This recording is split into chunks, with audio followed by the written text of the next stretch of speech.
past few years. But really, responsive design is a one-size-fits-all, as we say here. It is a single site. It responds to different screen resolutions depending on what device you're using. So as this example with Al Jazeera America, it's a brand new website that launched last year. Has never existed. It was part of Al Jazeera purchasing Current TV from Al Gore. And so as they're launching the TV channel, we worked with them to launch their mobile website, or excuse me, their website in general, which included a responsive design. So what you see from this perspective is one site that works with all different screen resolutions. And it's the same code base. It is the same way that a content author will write and edit content. It's just going to be viewable in different, it just rearranges itself to be viewed differently on different devices.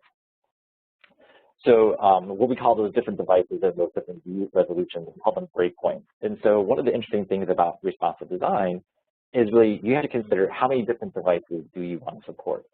As we see on the screen here, we're really talking about a landscape in desktop, a landscape in tablet, and a portrait in mobile phone. And that would be considered 3 breakpoints. You can support portrait in a tablet and landscape in a phone, and you may still only have 3 breakpoints, or you may have 5 breakpoints. But each one of those breakpoints requires you to actually think about content in a very specific way. So breakpoints is one of those fundamental things that is a challenge for responsive design, because it makes a content author have to think about their content in what I would call multi-dimensional way. For the number of years that we've existed today on the web, content has really been about whatever I see on my authoring screen is what I'm going to see on the website.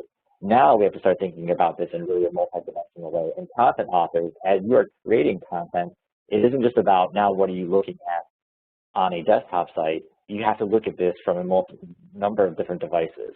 And